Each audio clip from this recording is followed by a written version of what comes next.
track at the World, we are tied.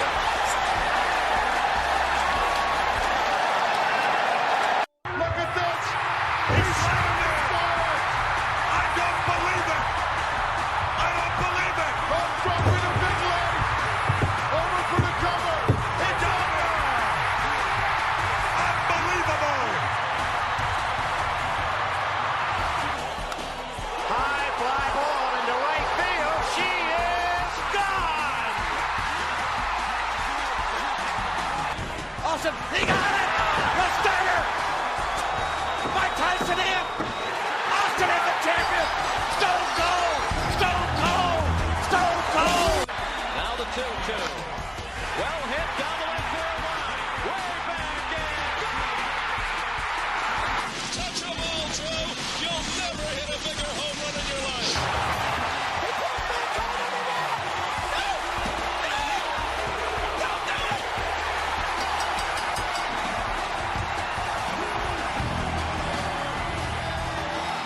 Oh my God, no! Mankind did it! Nick Foley did it! No, Stone Cold did it! Mankind has achieved his dream and the dream of everyone else who's been told you can't do it! No, you can't do it! You can't do it! No matter what, got money on my mind, I can never get enough. And every time I step up in the building, everybody hands go up.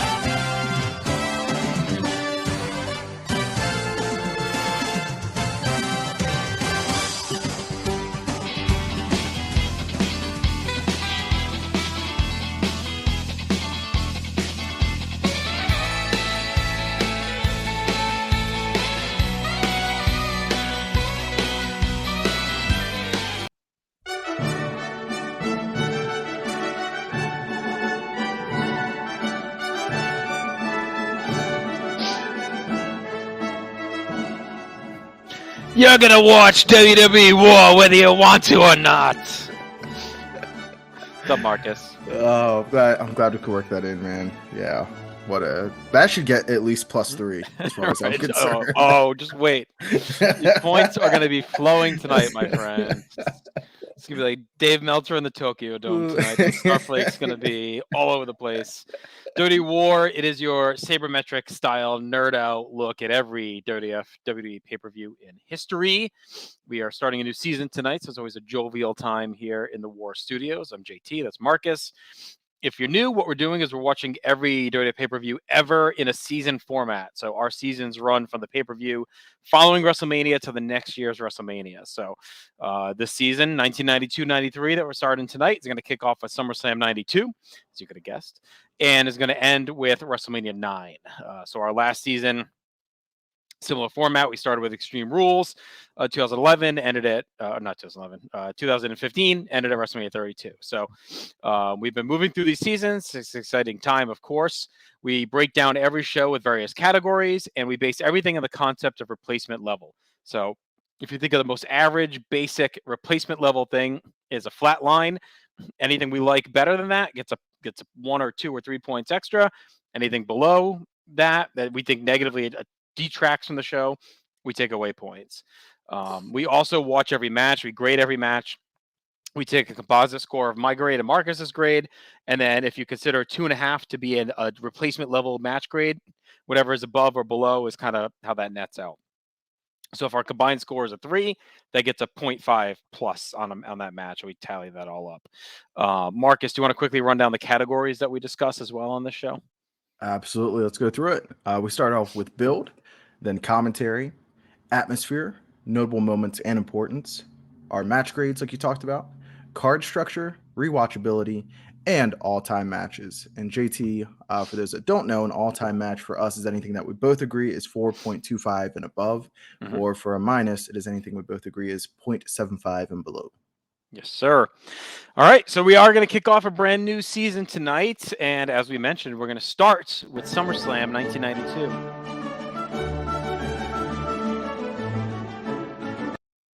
Very regal feel in the air. SummerSlam 1992 took place on August 29th, 1992, aired August 31st, 92. It's wild. Is it the only pay-per-view in history that aired on a delay? Because even like the Saudi Arabia and all that is like usually airs live. It's just at a different time. Have they done another one that's like aired off and then 2 days later is crazy. Yeah, not counting No Holds Barred, the match, the movie. Yeah, This has to be it. probably. Well, maybe missing some ridiculously obscure thing out there if anyone thinks of one, but it's pretty unique. Probably not doable in today's modern society, at least with all the spoilers and stuff would be on the internet immediately. Back then, I'm sure it was on some Usenet groups, and I'm sure like Meltzer, I don't know, I guess it was recorded on a Saturday or on a Monday, so I don't know when his newsletter would have dropped, but I'm sure there was some info out there about the show. I remember ordering this one. My cousin ordered it, went over his house. I didn't know any of the spoilers going in, obviously, so it was a surprise for me. This is a little before you would have been ordering pay-per-views, right? Yes, but this is like where my memory really kicks off with like remembering wrestling. So my mom went down to the like where she'd pay the cable bill or whatever, and she was buddies with the lady, and so she'd always give me like the wrestling posters that they'd get or any promotional material. She'd always Right. send it to my mom whenever she came in to pay the bill. So I had a huge SummerSlam '92 poster, not too much unlike my shirt here, hanging up right by my bed. And yeah, I definitely remember the brother-in-law versus brother-in-law storyline for Intercontinental title. That was definitely a big one for me. Yeah, it was an exciting one. I was obviously really dialed in during this time period. WrestleMania 8 was the first pay-per-view I watched live, so it was a long wait that summer. And as much as I loved SummerSlam, it was always a little bittersweet because it was always like that Monday before school started. I remember '94. Like I started high school the next day. It was my first day of high school, so that was like a rough one. So it was always cool. Like you were excited for SummerSlam, but it was always like, oh man, this really is like end of summer when SummerSlam hit. At least for most of the years in the '90s, it was a little bit earlier, later years, but for a while it was that last weekend every time. The build is interesting. We'll talk about it, obviously, because they were marching that whole summer. It was very obvious they needed like another show because that summer is one of the most bland summers that they have. There's some cool stuff that happens on TV, but a lot of it doesn't lead to anything. And it's just very much like a dark hole for a lot of those months in that summer. They build some stuff that doesn't happen because they end up in Wembley Stadium in London instead of Landover, Maryland, which was the original plan. With a card would have been slightly different. So, we'll talk about some of the build as we go. Of course, it was a pretty big attendance. It's noted that it's disputed, but it was claimed to be over 80,000 people in Wembley Stadium. It looked pretty full. I'm guessing it's probably not far off. Vince McMahon and Bobby Heenan are our announcers. I believe it's the first show they do together as a pay-per-view. Yeah. I think Gorilla had done with Bobby till this. Vince and Bobby do the next two together. But I don't think they had done one together. I don't actually know when the last one Vince had done. I guess SummerSlam '90 he did, right? With Piper. It might have been the last one he did. Yeah, I think that's it. Yeah, so he hadn't done too many at this point before he becomes the every pay-per-view voice to come. All right, interesting card structure. So we have 3 dark matches. One was like an actual dark match. And then the other 2, I believe, were announced to be on the pay-per-view, or at least one was. Tatanka versus Berserker was definitely announced as part of the card, not meant to be a dark match. Tatanka won that 546. Duggan and the Bushwhackers versus the Mountie and the Nasty Boys. I thought that was also announced. I'd have to look back now, but I feel like that was an announced match. And that ended up being the true opener. And oh no, okay, this one was not match of the hour. Okay, so this one was not advertised. I thought it was for some reason. So this was a true dark match. It went 12 minutes. Duggan and the Bushwhackers won, and then a true dark match again was Papa Shango defeated El Matador in 6 minutes. Also to start the show. So those two matches mentioned, the 6-man and the Shango Tito, started the show. And then Tatanka Berserker actually was filmed before the main event. Okay. And you can see it because they actually air all 3 of those on Primetime Wrestling following the pay-per-view. So actually on my old VHS tape, I have the SummerSlam Spectacular, SummerSlam, and then those 3 matches all on one tape from Primetime. I taped them and put them at the end of the show. And Tatanka Berserker takes place as dark, so you can tell they filmed in that order. So yeah, that was obviously originally meant to be part of the card and then was cut for time. Which I think when you look at the structure would make sense because they kind of go big three at the end there. So it makes sense that they had kind of another fill match before the main event, the way that the card builds up. So They should have put Papa Shango on, man. I love Papa Shango. I think that was a true one too. But if you dig them up, I know they're out there. You look online. Yeah, I know I've seen Yeah. I don't think I've seen that one, but I know I've seen that 6-man for sure. And I'm pretty sure I've seen Tatanka and Berserker Huss. Yeah. Yeah, they aired all those on prime time. All right, so our opening match. Well, I guess let's just talk about it. We don't usually get into like the non-match stuff at this point, but the opening video is iconic with the Masterpiece Theater theme. They're showing the Wembley Stadium. They're showing all the fans dressed up outside and all the costumes. The guards playing the horns. And then, the trumpets. And then we get the very infamous fan with the bowl cut and the pink jacket. British Bulldog's going to win whether he wants to or not. I don't know why he wouldn't want to win, but apparently. I think, didn't someone do an interview with that kid like recently or like in the last like 10 years? I feel like he popped up on like Twitter or something. I feel like it was a couple years ago. It might have been like pre-pandemic. I think somebody tracked them down. Didn't they make like a custom figure of him and then he did like an interview? Something like that. Somewhere. I don't know if it's the OSW guys or something, but he's definitely out there somewhere. I think that was it. You think it was them? It had to be. Yeah. Yeah. So I mean, he's pretty infamous, and I've seen this pay-per-view a million times. I've seen that open a million times. It's burned in my brain. The music, the things they show, the things they say. We had to do a video. Well, we had to do an oral presentation in high school. I became known as the video guy. So like. I hated getting up and speaking in front of the class, and I always would try and make a video instead. And they kind of became legendary. It actually became like kind of known as a thing in my high school, to where even like people younger than me would be like, "Oh, you're the video project guy, right?" So we would always make these video projects. As before, like it was really a thing. Like now, I think more people do that stuff, but at the time, it was very not something that was done often. And one of the ones I had to do for history is about Mary Stuart of Scotland. And we used that open from SummerSlam as the open for I think it's for her beheading at the end of the play. We said it made like it was like a big spectacle, like there was a Sports Center thing live at the beheading and the execution, and then we used that clip, and so it always sticks out to me too that we used this ridiculous SummerSlam open as like setting up this execution of Mary Stuart in this video. But that's fantastic. All right, so then we get into the show itself. Into Bobby welcomes in. Bobby's got the crown. We have the Legion of Doom taking on Money Incorporated. It's a very famous entrance for LOD. They come down on the bikes all the way down the long aisle. They got Rocco. Paul Ellerine's got Rocco sitting on the handlebars. They got the sharp looking shoulder pads. DiBiase's got the white. So like this as an opener, like always really stood out as like just gorgeous looking. Mm-hmm. The match is very whatever. But to me, like this match doesn't matter what the match was. You're taking this time to like soak in the atmosphere, just the look of the place, the sound, the colors, the ambiance. Like, you know, like everything is just like gushing over you during this opening match. And it's good enough that it's fine. And they had an Animal pins DiBiase with a power slam. I went 2 3/4. Like, I think it's just a fine tag. We'll talk about build. Like, it didn't really make sense that these teams fought and didn't go a different way. We'll talk about it when we get to the build-up stuff. But again, I think it's a perfectly fine opener because it allows you to not.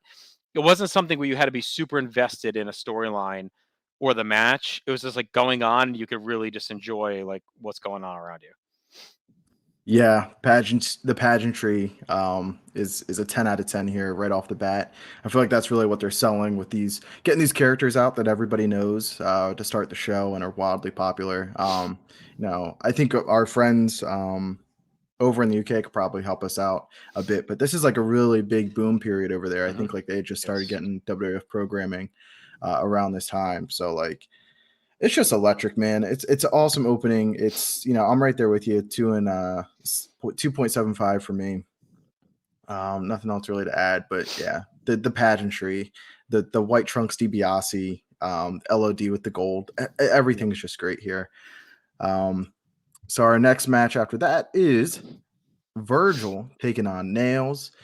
Nails is going to pick up the win. I went with a 1.75, and it is a little rough, but it's also true to the Nails character that he's not really a wrestler. He's a Right. street Prisoner. fighter. He's a prisoner, enemy of the state. So at least it kind of allows that space for his matches to be a little bit rougher. Yeah, and it's just under 4 minutes. I mean, it's basically a squash. It's in the like early pay-per-view, we're still kind of in that realm where not every match they do is a feud or like a big hot like two equal names. Like we're still in an Mhm. era where there's squash matches to get guys over. We'll see it a lot on the second show we're going to cover tonight too. So this is really all about putting Nails over a guy that's got a name. Virgil is built up enough. It's only a year earlier he had his biggest moment. SummerSlam '91. So Nails just chokes him out. They played up that Virgil's boss man's friend. So he's looking for revenge. Of course, Nails had assaulted Big Boss Man earlier in the summer, put him on the shelf. I think he had just maybe returned like on house shows and stuff. I don't know if he had popped up on TV again yet. But they were obviously holding that off for Survivor Series. I think there's a world where you could say maybe they could have rushed Boss Man back a little sooner and done it here in this atmosphere. It feels like maybe it drags on a little bit by the time it gets to Survivor Series, but I think it's just for what they're trying to do. I think Nails just destroying Virgil was. Have I Mandela affected this? Is there a Flair versus Boss Man match that happens on this show? There is. No, Okay. not on this show. I thought they wrestled on this No. show as one of the other dark matches. I don't. It's not listed here. Okay. I don't think so. But they did. They have had a match. I know there's a match between them at some point. I don't think it's at the. You're not thinking of like the UK Cup or whatever, right? No, I'm definitely thinking of SummerSlam, like Flair in the purple. To explain like why he's wearing his gear later, but you can check the history of WWE.com, formerly of Graham Cawthon and Richard Land. Haven't been since they stripped our rights. Let me look real quick. Unofficial plug, not a plug. Not a plug. Don't go there anymore. Use your books. Wrestling Almanac. No, they just have the opening 6-man, Shango Tito, Tatanka Berserker. All right, that's completely Mandela affected by me then. Yeah, you made that shit up. All right, interesting match next. Rick Martel and Shawn Michaels wrestled to a double countout. This is a very famous match for many reasons. We got Sherry with the moons out, moons over Miami. Just a unbelievable leather chaps, assless chaps, with the fishnets over her butt. And this is a match where neither guy could strike each other in the face. They're both heels, and it's interesting. Like it's one of those ones where it's like a poor man's blindfold match, where they work the stip well, like it's done well. It's a pathos play. You get all the drama at the end, where Sherry faints and they carry her and they're dumping water on her and she gets tumbled over. And at the end, she's left sitting there soaked while Shawn and Martel fight to the back. But I think it's a world we could use both these guys a little bit better. I honestly, when you look at the landscape and where Martel was doing nothing, I think they should have turned him back face over the summer and set up like a hot face Ricky Martel over against Shawn Michaels. Wee Ricky Martel, obviously, Kelly Nelson would say, on the old tag team back again podcast. That was one of my favorite podcasts of years gone by. An old just fiery Rick Martel, put him in the white trunks, grow the hair out, and like just underdog babyface. Shawn beats him, maybe like just like he did Tito at Mania, and use it as like a stepping stone match for Shawn versus like a comedy match for Shawn. I know this gets kind of thrown together because when it was Orlando over, the rumor was Shawn and Brett, right? So I think this kind of just got stuck in here to give Shawn something to do. Martel was kind of still doing shit. He was doing the eagle feather stuff with Tatanka. Again, it's memorable. It's fine. I just think when you look at Shawn as a guy you're really trying to build up, I mean, the next pay-per-view, he's literally main eventing in a world title match. Like you're trying to build this guy up and he's doing the show before. I've just always felt when you look at this SummerSlam, you got to look at it like it's a bizarre world. Like it really takes place in its own little vacuum outside of like the construct of the rest of what's going on in the company. Like this exists mostly inside its own little bubble. But I do think they could have used this as Shawn to go over someone. If they don't want to do the Martel face turn, they probably could have dug someone else off the roster. But I do think that's the only qualm. I mean, again, it's memorable. It's probably more memorable than anything else they would have done with these guys anyway. So Yeah, that's how I feel too. 2.75 for me. I went It's two and a just half. fine. It's fine character work. To kind of anchor the beginning of the card here. And there's going to be plenty of great wrestling on the back end of the show. So I think this is totally fine. And But the it's double something count out to different. me is like I just feel like Sean. I just feel like they could have done more for him on this night. Right. Like I get it. Like we didn't need another great match or this or that, but I think like a Sean hard fought win over a veteran just would have helped. I mean, look, in the long run, it didn't fucking matter. I mean, the guy gets super over and becomes one of the legends, so it's fine. But I just think at this time it was a little questionable. That's all. I bet if he had Sweet Chin Music established here, he probably hits it for the finish, and then they Maybe. do Yeah. all the stuff afterwards, anyways. But like that would have been a great payoff to like the can't hit in the face with the punch. He ends up using the kick. But sadly, that's not super established yet. Speaking of not established yet, we have new World Tag Team Champion.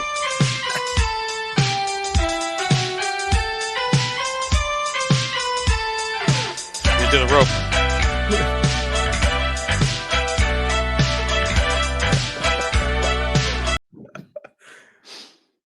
In glory and renown, the brothers Beverly.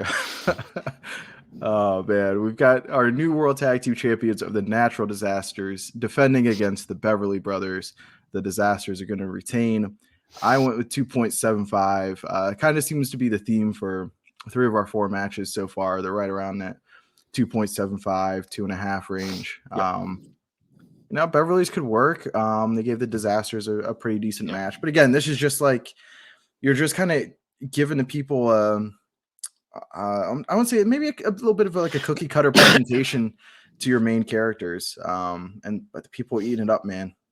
Yeah, the crowd is so insane. Like again, I feel like we're gonna have nitpicks, but at the end of the day, the crowd is engaged all the way through. They get to see all the big stars. It's a memorable show. Yeah, the Disasters had won the tag titles in July from Money Inc. at a house show. The Beverly Brothers have been feuding. This is the weird thing, right? So they've been feuding with Legion of Doom all summer, like since like May. They were doing the LOS stuff, the Legion of Sissies, and they're painting on the guys' chests. And I mean, that was really the huge feud. And Money Inc. and Disasters have been a feud since February. I'm not saying I want to repeat that WrestleMania 8 match, but again, this is why this feels like a bizarre world. Like all summer, you're marching toward Legion of Doom versus Beverly Brothers and Natural Disasters and Money Inc. I don't get why they did the title change in a Worcester TV taping. I don't think it was even a house show. I don't know if it was a house show or TV taping, whatever it was. Like, why not have the Disasters win here? It's like a massive pop over Money Inc. And then have the LOD destroy the Beverlys in the opening match. Like, both face teams win anyway. And that feud with the LOS, Ellering pops the Genius with a punch or whatever. You know, like end it. Like, that would have been a great opener. And then have the Disasters beat Money Inc. for the titles on this card. Like, it would have made all the sense in the world to me. I think this is the most over in this moment the National Disasters ever are. Like, their pop is monstrous when they come out and when they win. And I always like the Beverlys. I think they probably got misused during this time. I think partially because of the gimmick. But I do think they could have done more. Like, as a kid, I remember wanting to win this match. I think they could have been a pretty good little mini run as tag champions. And I do think as workers, like, they were probably the best team in the ring that they had at this point. You know, the Money Inc. is notoriously pretty boring, as we'll see throughout the season. The Nasties were kind of cashed out. The Bushwhackers or whatever. LOD's kind of on their last legs. The Disasters are fine as faces, but I mean, the Beverlys are probably the best in-ring team. So I think there could have been more to them if they would have went about it a little bit differently. But you do get the iconic music. They have a pretty good near fall in here too with the scroll. Like, I thought that actually bit on that a little bit at the time. So anyway, fine tag match, 2 3/4 for me too. It's just interesting the way they built this card when they had built all summer for those other 2 tags, and all 4 teams are on the card. They're just fighting other teams. This is a weird setup. All right, speaking of tag teams, we have the Explosion of Demolition next as Crush defeats the Repo Man. And again, just another showcase squash. Crush had re-debuted over the summer as the Kona Crush with the neon colors and the big blonde mullet, smashing things with this cranium crunch. And again, just destroys Repo Man here, who's going nowhere fast. Just like Virgil, just a name guy to throw out. I went 1 star. 1.75 for me, and that's the Barry Darso bump. He is an irrational favorite of mine. Any role, Demolition, Crusher Khrushchev, Mr. Hole in One. Like, he is to me like the perfect professional wrestler, like loud, over the top. I'm gonna beat your stinking teeth. Like all of the stuff he does, it's so over the top and of its time. It's timeless, just over the top, ridiculous. You don't have to sell me on Repo Man or So, Smash or anything like that. so yeah, 1.75 for me, man. It was fine. Yeah. But we've got a big contest here for the WWE Championship. We've got the Ultimate Warrior challenging the Macho Man Randy Savage. Warrior is going to get the win by DQ. I went with 4. This steal a term from you. You talk about Bret Hart versus Undertaker being like the refrigerator match. Where you open the refrigerator and you haven't been shopping and you keep expecting something different to be in there that's not. Yeah. This one is like there's like a fairy that's always dropping like a little like cookie or something in there. I'm like, oh, what's that doing in there? Oh, what's that doing in it? Like, I would have had this at like 3.25, 3.5, like a year or 2 years ago, but watching it again, I've got it bumped up to 4. It's really awesome. Work. Yeah, it's solid. It's awesome. Yeah, the pacing, the timing, it's not the high of the WrestleMania 7 match. I mean, nothing could be, but No. For a rematch, I think this is really good. It's close. I mean, it's like not dramatically far off. And when you think of everything that went into the WrestleMania 7 match, the story, the pageantry, and all the build, like to me, this match gets heated up fast. Like Warriors named number 1 contender, and then they layer in the Perfect and Flair stuff into it, like kind of tight. They did a good job with it. It dominates TV for like the month leading up to this, where Perfect is putting his services on the line. He's bidding both guys against each other. Who's going to pay for his services? Him and Flair. Whose corner will they be in? And then they end up coming out. They tease, and then it turns out it was all, of course, a master plan just to injure Savage. Neither guy had paid Perfect. That just kind of fucked with both of them. So it's really good mind games for Perfect and Flair. It is kind of questionable that Flair doesn't work on this card. I don't know who else they could have put him against. I mean, you could have done him and Tito maybe. If you did bring back Boss Man, I guess you could have done him and Boss Man, but I think they were saving Boss Man for Nails. So I don't know who else. Face Rick Martel maybe. I think I think you probably didn't need him to wrestle. I think what they do with him here is strong enough where he's basically in this match like the whole freaking time. I mean, him and Perfect are out there, and they get the big payoff to the plan where Savage jumps out after him. They smash his knee with the chair. They weaken him, and then Flair would end up beating him for the title a few days later. Hershey on a TV taping, and they pay off the knee injury angle and they kick off the Razor Ramon feud. So it's an important match that way, but the work itself is great too. Like the pile drivers are sick. There's a lot of hard hitting stiff offense on both. The air horn's gone off. The sun is going down. So it's like dusk during this match. It's a really cool aesthetic. They gave him a ton of time. It was like 26 minutes or whatever, to 28 minutes. So they gave him a lot of time to tell a story. And I think it's a great match. I love the match. I think they over deliver, and it just plays into the ongoing,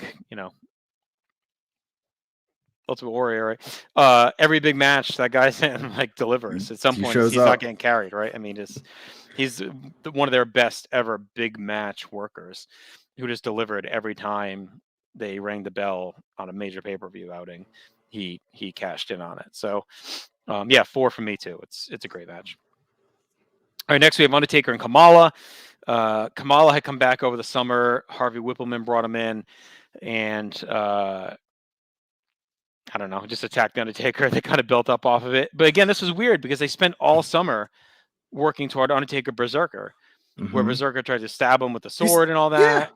And like Berserker's a way better worker. So like, and he had been established as a guy. So I still don't get again why they didn't do Taker and Berserker here, or Shango coming off like his debut, and he had done the voodoo shit at WrestleMania 8, and made Warrior throw up the pea soup. Like why not? Why not heat him up to face Taker. That's like a ready-made feud right there. And both those guys would have been better in the ring than what we get from an aged-out Kamala, who didn't have much name value or presence left at this point. The match is stupid. I mean, he's made to look like a chicken shit. It's 3 minutes. Then he beats him down after. Taker sits up. The best part of it is the classic hearse, the old school English hearse where he rides out. It's cool, but beyond that, the match itself is terrible. I just didn't see the urgency like to bring Kamala back to do this feud. If you're gonna stick Taker with a monster, you had 2 guys on the roster that would have been fine. One that was in the middle of a feud with him anyway. So Yeah, 1.75 for me. This match is not great, but I definitely want to talk about Papa Shango. 1.5 for me. I definitely want to talk about Papa Shango versus Undertaker. I think it's one of the all-time bags left on the table for them. You talk about 2 characters that just like complement each other and would play off each other tremendously. Now, in fairness, we do get Undertaker versus Kama. Well, but you get the voodoo in there. You get the Undertaker throwing up something. Maybe you set him on fire. You get the urn. Maybe it explodes. I don't know, man. I think it would have been some great stuff. But here's the big one. It is great.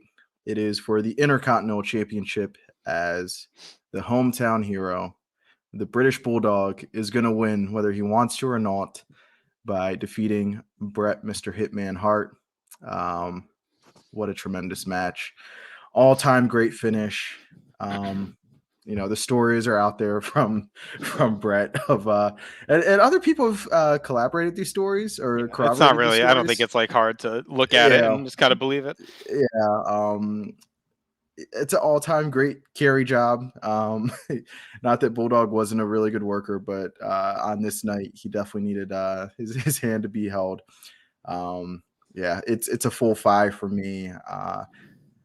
I understand it might not be at that level just for some people, but I think when you combine the atmosphere and the great finish and the great ending to the match, like the post-match stuff, and I can't not go 5 on this match. He's spooked. Yeah, I mean that's a pretty infamous match overall. And it's great. I mean, again, they built it up kind of quick. Bulldog had did nothing altered now in 1992. I mean, they only have him in this spot because it's Wembley, which is fine. But he was not established at all. I think he was in a feud with Repo Man in the summer. And then this gets hot shotted into this title match. You kind of get force fed a little, like you said earlier, the storyline with the family. Diana's torn between the 2 of them. She's pensively in the crowd all throughout the match with her leather coat on. Oh, Davey. Not sure who to root for. The family's torn apart. I'm surprised they didn't fly them all out, honestly. They just kind of go with her, but they weren't quite in full Hart family mode yet. Not yet. But yeah, so the story's there. Lennox Lewis comes out with Bulldog. That's a cool moment. Mm-hmm. It's a great match. I've always been a little lower. Like I don't think it's perfect. I think I have it at 4.5. I know some people have it a bit lower. I think in PTB it might have actually been a 4.25 last time, but I went a little higher this time. Okay. It's great. It's a great match, but it's got some really good stuff too, like the nasty spot where Bret does the Pescado and like almost breaks Bulldog in half and all that stuff. So, and the moment's iconic when he wins with the victory roll, air horns going off, the massive pop. The hug with Diana, the 3 of them, and all that. So, like, and it really is Bret's farewell to the IC division, and it's like kicks off his official ascension to the world title picture, where he'll be in a couple months. So that was like kind of a big passing of the torch. He's just passing it to someone that's not going to be holding it very long, or in any kind of plans. It would actually be gone in a couple of months anyway. So, I don't know if they would have done Bret Shawn in the ladder here if Shawn was going to win the belt. I don't know the plan because I don't think Bret was planned to be the world champion at this point. So I don't know what would have happened if Bret just would have won that. But obviously they were smart to close the show with this. They had to, especially with Warrior Savage having a non-finish behind it. So yeah, I think in his book, Bret was ready to drop the title and he thought there was a chance of him possibly getting released in the fall because of the contract issues with WCW and him trying to jump earlier in the year. And I think that would have been up around there. So I think Bret was unsure what was even coming next in the fall. Yeah. All right. So then that's out a match grade score of 2.25. So obviously not super high, but there's a lot of squashes and other junk in here, even with the two, borderline. We had one all-time classic, one borderline classic. So it's really a two-match card outside of, there's a lot, as you'll see. There's a lot, but on in-ring wise, it's really a two-match card outside of the atmosphere and stuff. All right, let's get to the build. We gave a point for Flair and Perfect doing their services for Savage and Warrior, driving tension. They had that whole thing with the Nasty Boys and Money Inc. on the SummerSlam Spectacular. That was really well done. So they did a good job really marching toward this match. Again, we gave a point for the Family Feud setup of Bulldog and Hart, and then a point for Sherry brewing the feud between Martel and Michaels. I think they had that one match, Martel in prime time, where Sherry comes down, he winks, and Martel winks back. Like all that stuff. And so they hyped it. They did a little build once they decided to go that route. Yeah. For our minuses, we've got the convoluted booking of the tag team division, which we talked about. You don't sync up any of the ongoing feuds, and you have all the teams in the building, like you mentioned. We got the stupid stuff with Rocco. Yeah, less said about Rocco, the better. Not having Flair wrestle on the show also seems like a missed opportunity. Michaels and Martel doesn't make too much sense, even though they did try to heat him up, like you mentioned. But there's other options there to help continue to push Michaels up the card. And like you said, bring back babyface Ricky Martel. Let's go. Yeah, I'm out there throwing drop kicks. Yeah. All right, so that's a -1 for builds. Not too many minuses on this list. No. The build shaky. All right, commentary. No Papa Shango should have been -2. There you go. Put that in there. All right, settle in for commentary. We get a lot here. We have Bobby Heenan's ongoing British puns and jokes all night. One of my favorite moments is Bobby goes, "Eat your heart out, Andre Agassi," and then Martel says, "Eat your heart out, Andre Agassi." Like as soon as Bobby says it, and even Bobby seems surprised. He's like, "Oh," Vince like, "You must have heard you." It was really funny. A point to the reaction by both guys to Sherry's outfit. Vince and Bobby's jokes when Sherry's passed out were tremendous. Mouth-to-mouth restitution, twin cheeks. That is on point. Bobby going all in on the fat shaming of Typhoon. He says he's riding him like a Clydesdale, riding the mechanical buffoon. So a lot of Vince and Bobby are awesome with Warrior Savage telling the story. Bobby's great not knowing who Perfect is going to side with. We didn't talk about it. We'll talk about it in a minute, but Roddy Piper makes a surprise appearance and plays with the bagpipers. Plays Scotland the Brave, and Bobby roasts all the bagpipers that he always hated hard rock. It sounds like someone pulled the tail off a cat. And then they're great in the main event too. They put over the moment without being over the top. So it's a great night of commentary. I mean, Vince and Bobby are fantastic together on this show. They are, and for all that, we only have one minus here, and that is Vince being unsure if Nails is disqualified when he wins with that choke, even though it's what he's been using. That was the only fault on this night, though. They were either at replacement level or well above it, especially Heenan. I hated the choke stuff. They did that all the time on TV too. That's a choke. That's a choke. Like he was doing it, and they kept either bar it or just accept that that's the move. He acts like surprised every time.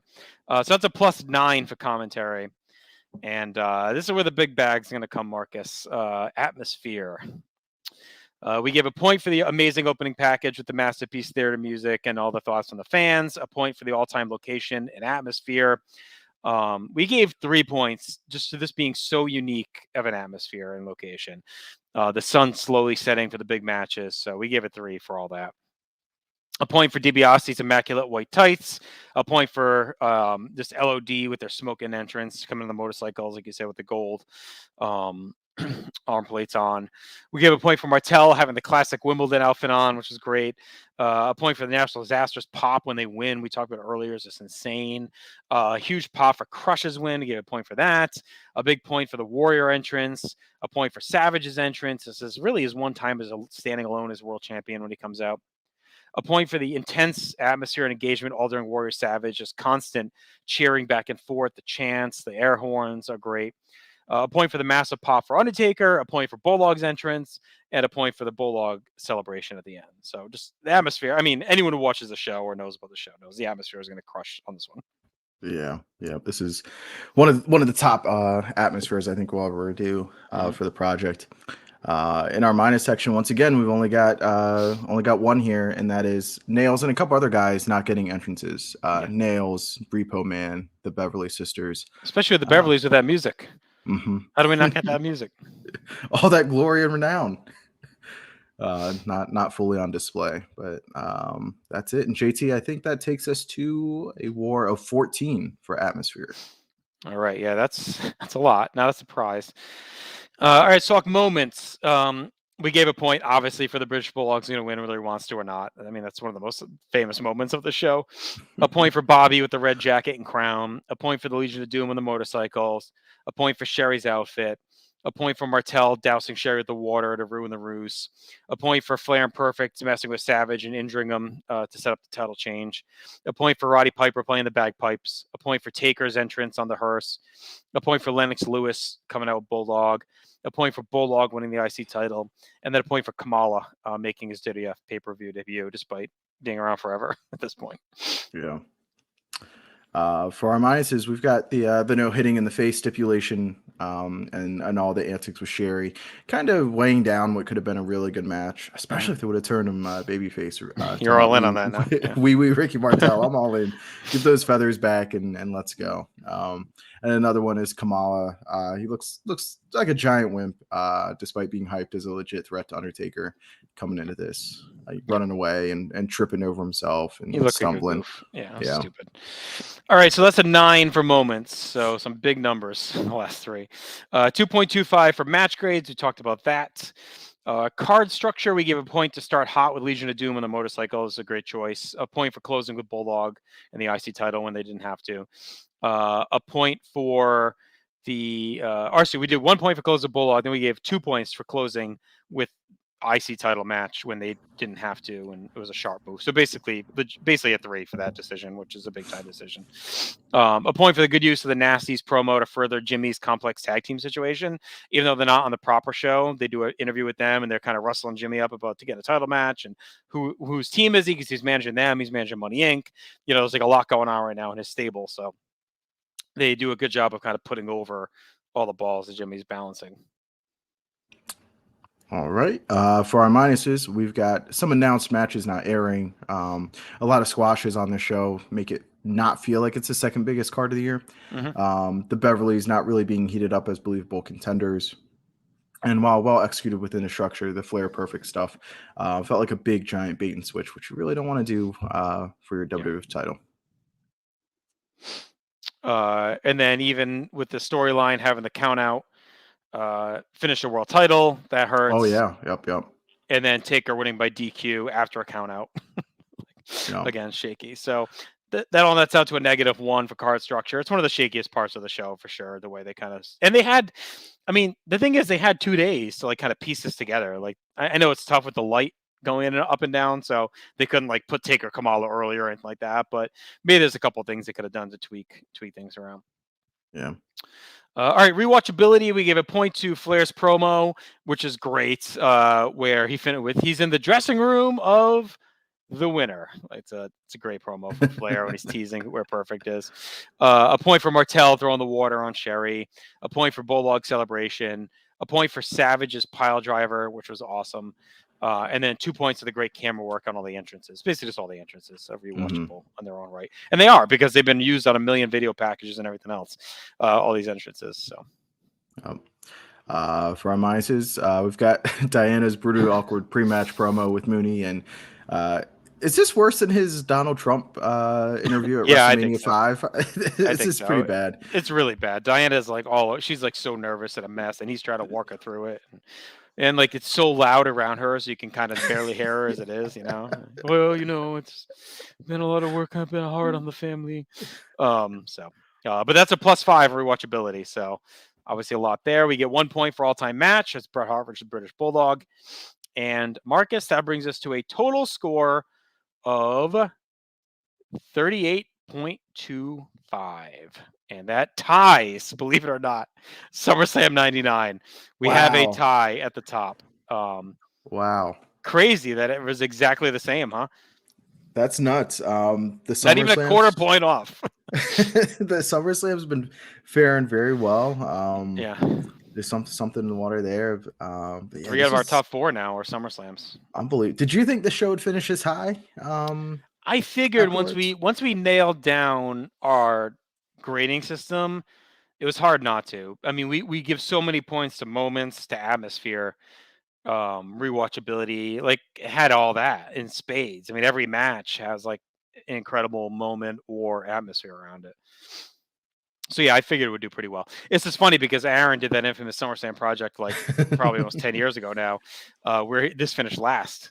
And he got torn to shreds by readers about it for having this as the worst SummerSlam of all time, based on his metrics. But for us, it's arguably the best pay-per-view we've watched.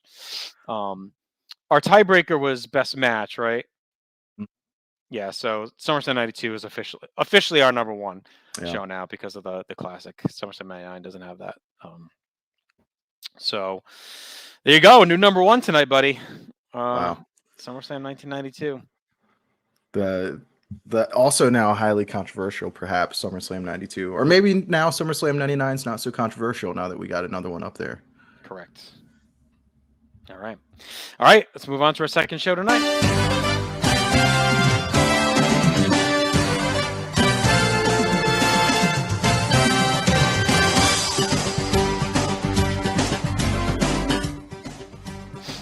All right, so we're going to close out the night talking Survivor Series 1992. Took place on Thanksgiving Eve, November 25th, 1992, from the Richfield Coliseum in Richfield, Ohio. Pretty famous Survivor Series location, right? I think it's the third one already there since 1987. So they kind of went back home, I guess, for this one. 18,000 in attendance. Vince McMahon and Bobby Heenan again on commentary. And this is a pretty, I'm not gonna say important show historically, but it's a pretty like important time in company history. There's a lot of change just from our last show that we just talked about. Like this is one of the biggest periods of change that they have in card structure, presentation. The guys are choosing to be on top of the company. Like there's some massive change. Like we've had 2 champions already since our last show. Multiple title changes overall. We have new tag team champions. We have a new intercontinental champion. We've had 2 world champion changes. We have a ton of debuts on the show up and down the card. It's the beginning of the new look with the neon entrance and all that stuff. So like, there's just a lot of change during this time period. Yeah. We also get the great clip from Jimmy Jam Garvin's dark tryout. Yeah. Are you ready for the Survivor Series? It will live on infamy and the WrestleMania theme's gone. But yeah, there's a ton of change going on. Even we'll get to it in the build, but I mean, even going into the show off the Saturday night's main event, like with Warrior getting sent home, like there is change right up to the start of the show. So I mean, Perfect is added.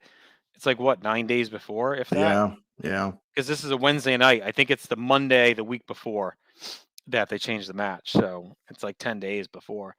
So yeah, it happened fast. Bret Hart had just won the world title in October from Ric Flair, who had won it right after SummerSlam. Money Inc. are tag champions again. They beat the Disasters in October as well. So they're definitely reshuffling the deck, and we'll talk about all the new faces. We had a SummerSlam rematch as a dark match. Crush defeated Repo Man by submission. Oh man, I want to see that one. Gotta run that one back. Run that one back. And then we open with the Head Shrinkers defeating High Energy, the team of Owen Hart and Coco Beware. So 2 teams we haven't seen at all yet. Owen and Coco were put together to give Owen something to do. I mean, he had been part of the New Foundation. Anvil got fired earlier in the year, so Owen had kind of twisting in the wind as a solo act. They put him with Coco. They get the big cab, neon pants, pretty infamous look. They take on the Head Shrinkers, who had also debuted in the fall. Former Samoan SWAT team, Fatu and Samu, managed by Alpha. And they win this match. It goes just under 8 minutes. I always like this as an opener. I think it's a pretty good little tag opener. Right on par with kind of our last one that we talked about. Maybe a little behind because of the atmosphere. But I went 2.5. I like the finish with the big splash off the top. Look good. So yeah, I always thought the Head Shrinkers were what the Beverly Brothers could have been if the Beverly Brothers would have went to WCW first and then come over to WWF and be a little bit more polished. Yeah, head shrinkers, they look ready for the big time here. All their stuff looks good. Yep. You know, they look like they're killing dudes in there. And then you get the big finish with the splash. 2.5 for me too, but I mean this is just a perfect enhancement style match to really establish the head shrinkers. And again, like you mentioned, new characters heading into this portion of the season. So a lot of change. Our next match is the nightstick match, as it Big is blow off. the big boss man looking to exact some revenge against Nails, or the other way around. But Big Boss Man's going to pick up the win. I was not expecting to like this match as It's good. much as It's I good. Yeah. did. It is shockingly really solid, and the crowd is there Mhm. for everything. They are eating it up, and that's a big jump up for me in this match. So I went with a 2.75. It's not bad at all, and I think it definitely added to the show. So that's why I went with the extra points, extra 0.25 on top of it just being replacement level. I went 2.25, so a little bit lower, but I think that's even higher than most would have it off memory historically. When I watched it for PTB a couple years ago, now, I remember being like shocked, like you, like, oh, like this really isn't that bad.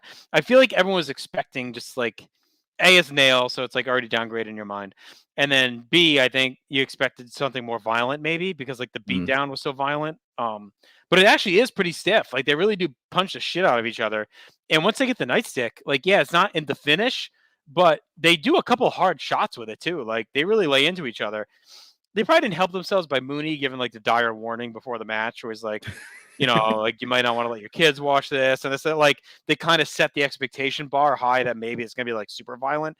But I like this more than my memory had allowed it to be liked all these years. And the last couple times I watched it, I'm like, yeah, I mean, it's really not that bad. Like they really do deliver. Like you said, the crowd is super over for Boss Man, and they keep it tight. It's only 6 minutes. It's just a Yep. 6-minute beatdown by both guys. So. Now, what could have lost some time off of it was this next match, and then it's Tatanka versus Rick Martel. They go Oh man. 12 minutes or 11 minutes. I went 2 stars on this. Just not good. This is Tatanka regaining the eagle feathers. That Martel, this feud was another one that probably could have been blown off at SummerSlam if SummerSlam wasn't in Bizarro World, or maybe if they had that summer show, because Tatanka beat Martel at WrestleMania 8. And then they kind of reignited over the summer where Martel steals the eagle feathers. They kind of drift apart for a while, and now Tatanka gets his revenge all these months later. The thing, too, is they stall for time because this is where they're showcasing Doink the Clown in the crowd in his first pay-per-view outing. So he's walking around doing balloon animals, popping the balloons, and they show him a ton. So I think they were trying to slow the match down to allow a lot of showcasing of Doink milling around in the crowd. So there's a lot of rest holds in this match. I find it to be pretty boring. Again, I think if Martel's wee Ricky Martel face turn, you don't put him here with Tatanka. Maybe he's doing something else, and maybe you find someone else for Tatanka to take on. But this really like grounds the card down a little bit for me. Yeah, Maybe lop off like 3 minutes and give it to Bossman and Nails beating the shit out of each other. You're talking me into it. Yeah, Ricky Martel would have been a great ad here. I went 2.25.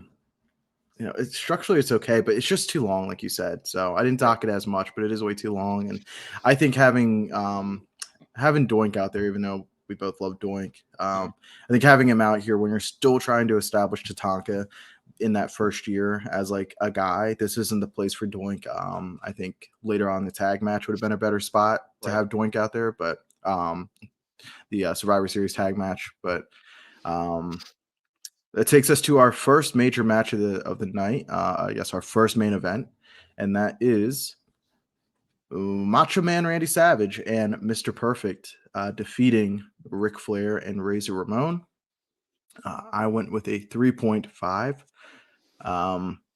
Really good intensity. Some of the booking in the match is a little confusing. I think you wish you would have gotten a better finish. But I mean, it's pretty red hot. They've really got great intensity. Savage and Flair always have great chemistry. And Razor doesn't look out of place here at all, which is really surprising given that he's brand new to the company. So I like this one a good bit, but not great. Yeah, I went 3.5 as well. The crowd is super into it, and the build had been geared so much toward Ultimate Maniacs getting their revenge, and potentially, I'm guessing, to set up like a Warrior Flair feud out of that. But I can't say it hurt that much because the Perfect stuff was hot. I mean, everyone was excited for his return. The turn on primetime was awesome. Like, that was really well done and memorable. Perfect looks good, and the crowd is amped to see him. He's also got the infamous black tights that look great with the Mr. Perfect. I don't think he ever wears them again. And the match is really good. They kind of put themselves in a box. Like, I get why they didn't want to do a finish. I don't think you were going to have Perfect pin Flair here just yet. They want to build to that. You're not going to have Ramon take the loss because they're building him up for this feud with Savage and beyond. I think you could have just had Savage roll at Flair and been fine. I mean, I think Flair's pretty bulletproof, so maybe Perfect throws a towel or punches him or something, and Savage rolls him up and pulls out the win. But I think the DQ is okay, given it's not the main event and it's such a heated match. My bigger issue was the shit in the middle with Perfect walking. Yeah, it made weird. no sense. It just made no sense. Like, was he faking it? If he's not faking it, I guess they're trying to play like he's not really sure yet. Maybe his loyalties are still in his mind with Flair, but it didn't feel legit. Like, I guess for a moment you think, okay, this is another ruse. Like, it just like SummerSlam, they just play in Savage to triple team him. But I guess maybe that's what they were going for. But it just kind of kills the flow of the match. I think it was unnecessary, and it kind of kills the heat on Perfect a bit. Because why are we supposed to then? Oh, good, and we're glad you stayed. Like she should have just been all in, and the crowd would have been even hotter. Yeah. So yeah, don't confuse them. Yep. All right, so 3.5 for that. Next up, we have another squash, just like we had earlier in a SummerSlam. That's Yokozuna taking on Virgil. Yokozuna had debuted over the fall along with the Head Shrinkers. Originally, he was actually part of the Head Shrinkers, and then they split him off and made him this sumo wrestler with Mr. Fuji. You could tell they had big plans for him, the way they're presenting him. He a great presence. I think Virgil's a good guy just to put him over. He takes a real shit kicking. So I went 2 stars on this. And it has one of my favorite moments after when Virgil gives a dire warning in the promo after. Like, this guy's like, basically everyone, Bret Hart and everyone else, watch out because this guy's coming for you. And like, that was like a cool moment to kind of warn everyone, like, this dude's going to be a menace. Yeah. Yokozuna. So I thought that was well done. That part of it. Yeah. I went 2.25. I thought this was another really good squash. Great way to use an established way like Virgil to heat up another new character in Yokozuna, who's going to get the ball pretty quickly here. Our next match is the only semblance of a Survivor Series match we'll get on this card, as it is the Natural Disasters teaming with the Nasty Boys to take on Money Inc. and the Beverly Sisters. Now it is when one team member gets eliminated, his traditional tag team partner also has to leave. So the Disasters, like half a Survivor Series match. Yeah. It's a half measure. So the Disasters and the Nasties get the win here. I went 2.25. I think this is where you could have had Doink out there, causing havoc and doing his thing, because these are all established dudes. And it could have used a little something to freshen it up, I think, a little bit. Yeah, I just didn't love this. 2.25 for me. Yeah, I went 2.5. It's fairly boring. It's 16 minutes. The Nasties had just turned on TV on Jimmy. We talked about it at SummerSlam, how they were like kind of pissy about the tag titles. So they turned. They ended up, the Bushwhackers were supposed to be in this match. They step aside for the Nasties to get revenge on Jimmy Hart. So this is all about putting them over. And almost like the Disasters passing the torch to them as like the top face tag team. So they bow out. The Nasties end up winning the match. Again, it's pretty boring. The Beverlys are on their last steps as well, unfortunately. So yeah, it's just boring. Like, this is our only Survivor Series match. Disappointing. All right, we have a rematch from SummerSlam. It's Undertaker taking on Kamala. It's a coffin match. It's our first one that we do with Undertaker officially. I think we had done some stuff with Warrior, like MSG or whatnot, but this is the first official one, like on pay-per-view. It's got the interesting where they put the nails into the coffin to really seal it up. Again, though, Kamala's is presented as petrified the entire time. Like, he's scared of Undertaker, he's scared of the casket. He doesn't feel like a threat. It's ridiculous.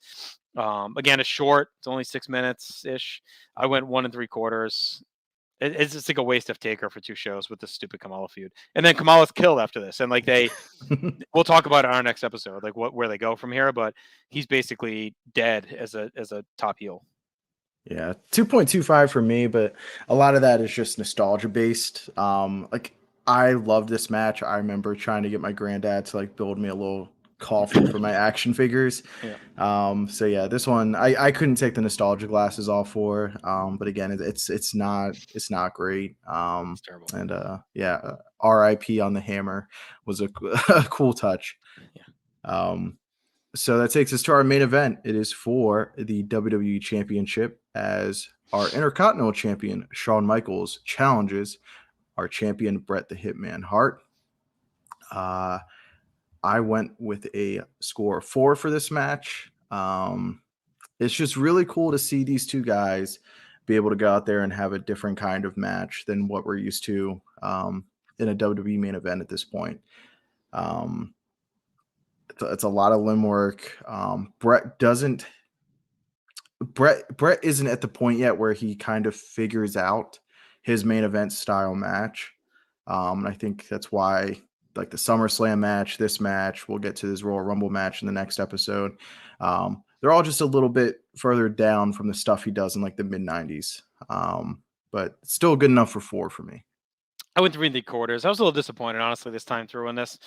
I remember liking it more. It's definitely a sea change match. I mean, it's 27 minutes, and they give him the time. Like Bret, this is Bret's big moment. Finally gets the world title to step up and take charge.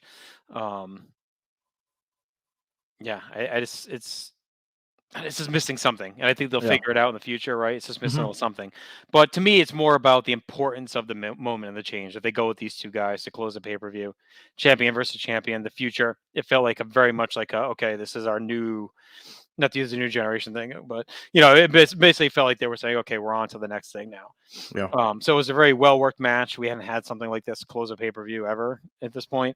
So to have these two guys go and wrestle a match for 27 minutes definitely felt different. I just think it was missing that spark that would take them to the next level that they'll get to. So still really damn good. It's just it's long and it's a commitment, and it's like it just never gets to that next gear. It just kind of tops out here. It is cool they do a spot by the timekeeper's table towards the end of the match, which they'll go back to for the Iron Man match. I made a little note of that. I thought that was pretty cool. But ready to do our plus minuses? Let's do it. So just for match grades, that's a total score of 1.5. So, I mean, on the low end, but not awful. Like I'm still in the positives. Let's get to our build. We gave a point for Boss Man and Nails having a long march to the blow off. A point for Perfect turning on Flair and Heenan to join Savage. A point for the Eagle Feather payoff. A point for the Nasty Boys turning on Jimmy finally and getting added to the show. A point for Undertaker building the coffin to destroy Kamala. A point for Bret winning the world title in the build-up. A point for Shawn defeating the British Bulldog for the IC title in the build-up. And a point for Sensational Sherry getting smacked with the mirror during Marginetti's return, and Shawn is solo here. So there was a lot went down during the build to the show. It's almost the opposite of SummerSlam, where this was a really well-built card. Almost every match had a build-up to it. A couple of things we didn't mention, again, where Shawn Michaels winning the IC title from the British Bulldog on Saturday's main event, ending Bulldog's run. He gets fired before the show. And then Bret obviously winning the world title from Flair, we talked about. Marginetti returned on Superstars. Shawn, he went to hit Shawn with the mirror. He hits Sherry by accident, so that takes her out of the picture. So just a lot going on during the build to this show. And Bret Hart exacting his revenge on Papa Shango for that curse that Papa Shango put on Bret Hart, so he'd lose the Intercontinental title to the British Bulldog. But for our build, we've got some still random pairings on the card with a lot of weeks left to build. We got Warrior and Bulldog fired weeks before, so it kind of shakes up the whole card abruptly a little bit. We've got the world title match set up with no real build or reason. They're kind of like backed into a corner with like who's the two best guys available. And they do like the promos on Saturday night's main event to try to heat it up a little bit. Yep. So that's a 5. Pretty solid, pretty good for the show. And like you mentioned, Warrior and Bulldog both fired weeks before. This was really when the steroid stuff was heating up, the fallout from that. All this Zahorian shit really broke toward the end of 91 into early 92. So this is really them like turfing all the guys that are like either known or look to be known steroid users. Warlord's gone, Bulldog's gone, Warrior's gone. Barb. Yeah, Barbarian's gone. Like Mountie would go. I don't know if he was part of that, but he's gone. Piper's gone. Like they're really like, kind of cleaning house during this time period. I think Warrior and Bulldog both had like shipments to their house or whatever, right? And all that shit. Yeah. So both guys get turfed, and that's why they did the abrupt change where Warrior gets pulled out of the match and Perfect gets inserted in because he gets fired during this time period. So a lot of shakeup during the build to this. All right, commentary. We mentioned Vince and Bobby. Not as memorable as SummerSlam, but still some good stuff. We give a point for Vince just trolling Bobby all night about Perfect. A point for the brain scan, which Bobby breaks out a couple times tonight, which is always cool. A point for Bobby's just wild claims when nails innocence. He was buying his mom flowers on Mother's Day and had a parking ticket and all this stuff. A point for the classic Bobby meltdown over Perfect. A point for Bobby saying just cranberry sauce for Virgil tomorrow after Yoko just murders him. So a lot of good stuff. Yep. Our only minus here is we got Bobby's casual racist Indian jokes while Tatanka's out there. Yeah. But other than that, it's another above replacement level performance by Bobby and Vince, and kind of shocking to me. I didn't think I'd enjoy them that much during the first half of the season, but they're really good together. They've been good. Yeah.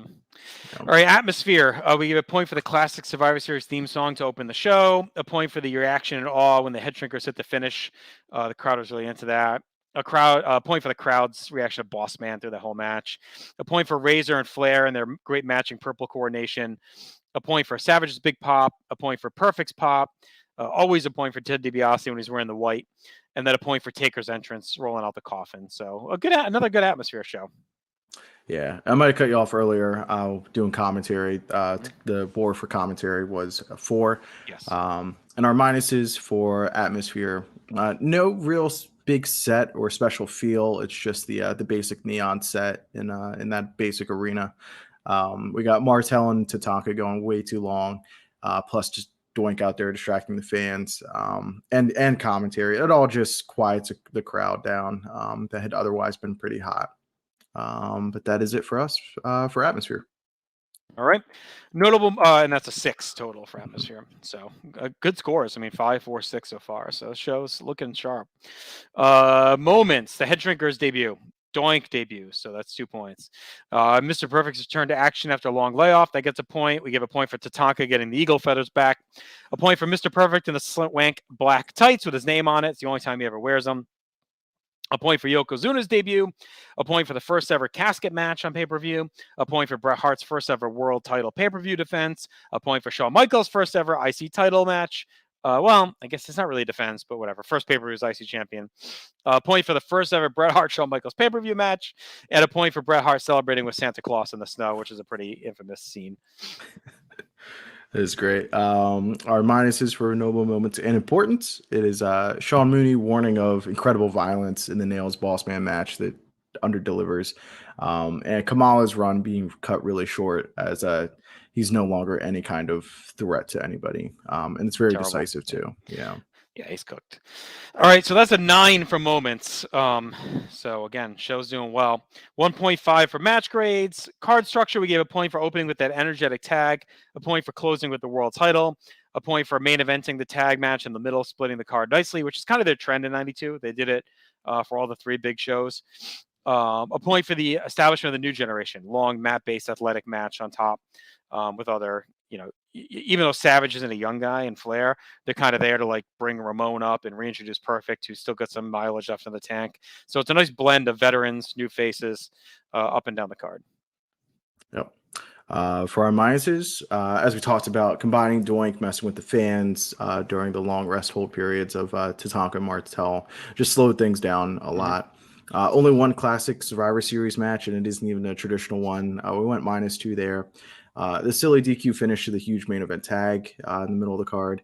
And they should have had either Ramon or Flair, like you said. I think that's the way to go. Just have Flair take the pin, get rolled up, and go from there. So, and I think they could have easily pieced together a Survivor match if you did like Head Shrinkers, Yoko, and Martel. I mean, if you want to combine those matches, and there had to be someone else out there they could have pulled in. And then do like you could put Crush on the card, do Crush high energy. If you want to put Virgil on the match or Tatanka, like Tatanka high energy and Crush against Yoko, the Head Shrinkers, and someone else. Like that could have been a cool Survivor match that could have ate up some time and at least put a classic Survivor match on the card. I'd have to look quick up and down the roster at that point. I'm sure there's someone they could have pulled into that. Berserker still cooking around, right? So you could do Berserker, Head Shrinkers, and Yoko. You have the Fuji tie-in with Berserker and Yoko.